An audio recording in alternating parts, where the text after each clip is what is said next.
Adolf Hitler was a great proponent of eugenics, yet in beginning the Second World War he was the root cause of the failure of a government to implement a program of eugenics on the other side of the world. He didn't do it intentionally, and he was unaware that he had done it. But this story is not really about Hitler. It is about Victoria. It is about a people lacking an understanding about a variety of conditions and how the state should handle people affected by them. It begins with two men in 1935. The first man is Sir Stanley Argyle. A doctor who served as a consultant radiologist in the First World War, he was elected to the Victorian Legislative Assembly in 1920. In 1935, he was the leader of the United Australia Party, the precursor of the Liberal Party of today. In the preceding years, the office of Premier of Victoria was a revolving door, with minority governments, motions of no confidence, and electoral defeats being commonplace. It seemed that this period of tumult had been replaced by stable majority government, with a coalition government between the United Australia Party and the Country Party, the predecessor to the modern National Party.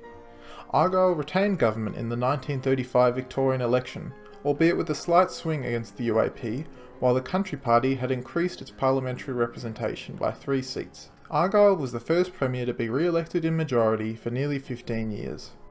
The second man is Albert Dunstan.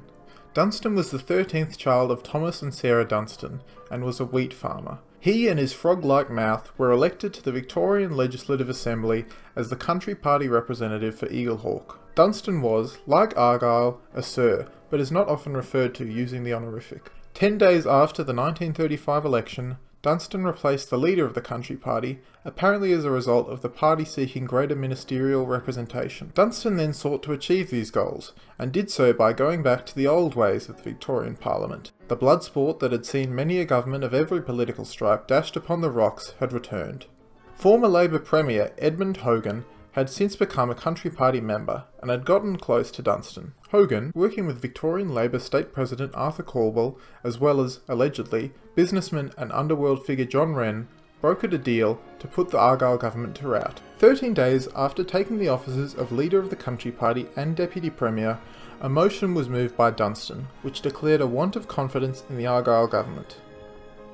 Argyle, after hearing the amusing and amazing speech by Dunstan, went on a tirade about how the Country Party had no claim to greater ministerial representation.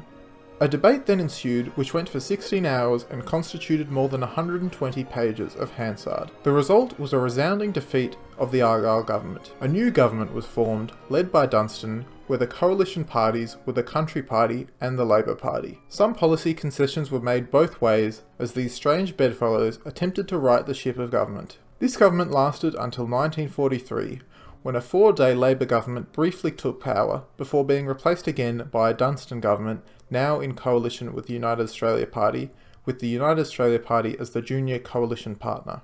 2 years later, in 1945, Dunstan was found to be unable to guarantee supply, and was replaced by Liberal Ian Macfarlane. Dunstan never returned to the premiership, and died in 1950. To date, he is the second longest serving Premier of Victoria. Now that the background information of the story has been set out, we can get to the actual issue at hand, returning to the first man of our story. Sir Stanley Argyle, in 1926 and 1929, had put the Mental Deficiency Bill before Parliament. Due to the stormy political seas of that period, the bill wasn't passed. In 1939, then leader of the opposition, Argyle once more put forward the bill, and it was passed through both houses. Before I discuss the fate of the bill, I should go through what it is and what it does. Firstly, as a caveat, I am not a lawyer and my interpretation of the meaning of the Act may be inaccurate, but I have tried my best to make note of only what is written. Also, I use the word Act from now on instead of bill, as that is what the document describes itself as. The Act begins by describing itself as an Act to make provision for the care of mentally defective persons and mentally retarded children, and for other purposes. The Act is 30 pages long, so I'll go through the gist of the Act. The main point of it is to empower agents of the government to imprison people that they deem to be, quote, defective or retarded, for as little as being at large. Such a person's relatives can take custody of them, if they are able to care for them. For those who cannot be taken care of by a relative, they must remain at an institution, and can be captured without warrant in the event of an escape.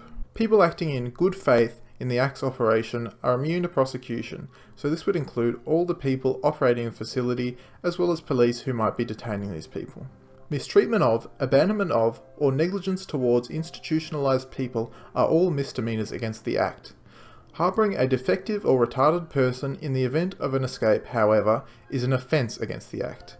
A person can be held for 28 days without there being a need to prove by way of medical certification that the person in question is, in fact, defective or retarded.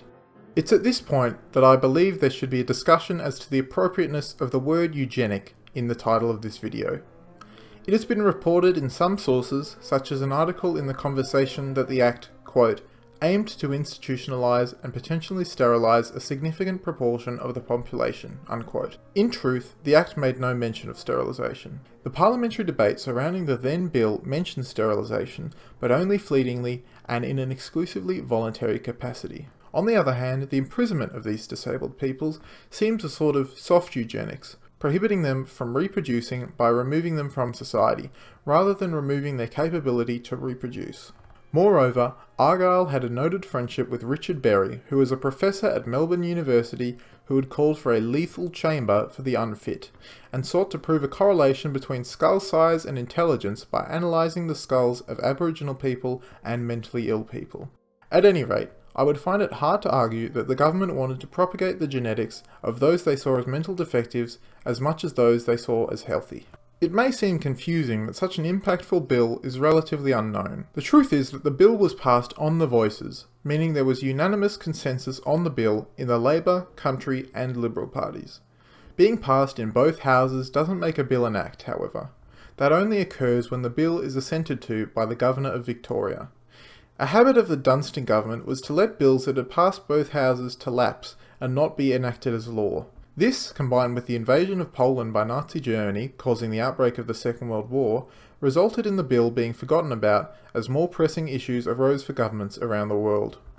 After the war, the bill was left as a footnote of history, as Argyle had died in 1940 and the Dunstan government was replaced by the McFarlane Liberal government a month after the war ended. Or so you'd think. In 1953, a report was presented to the Victorian Parliament which declared that, quote, "It has not been possible to proclaim the Mental Deficiency Act 1939, unquote. The reason for this is not because the Parliament had realised the error of their ways, but as a result of, quote, limited accommodation with little prospect for adequate finance to remedy the situation, unquote.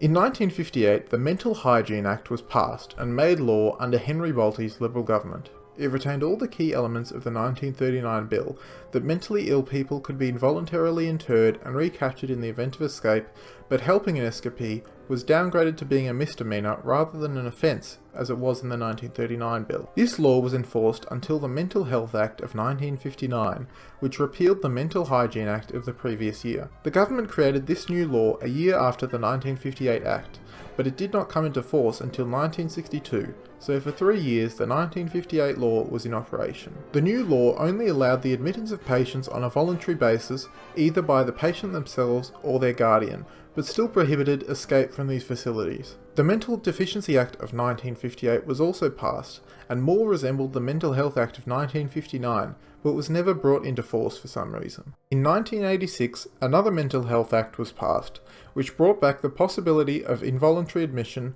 but only in the case where the person in question presented a clear danger to themselves or others. The Act also, rather progressively, did not allow sexual preference to be used as evidence of mental illness. It also, for some reason, feels the need to specify that a person's particular social status or race cannot be used as evidence of mental illness. The Mental Health Act of 2014, which is in force today, remains similar to the 1986 Act, but takes time to make note of the rights of admitted patients and that the usage of involuntary admission is a last resort, and less restrictive options should be explored to the fullest. Today, we do not imprison people simply for having mental health issues, except in cases where it would endanger lives. Nor do we use terms like deficient or retarded, at least not in public. Many factors fought against the implementation of Argyle's policy, from political turmoil to financial woes to society moving past his views, but not before implementing them for a 3-year period. It is a good thing to see how far our understanding of mental illness has improved, from an attitude of disgust and repression to one of respect and rehabilitation.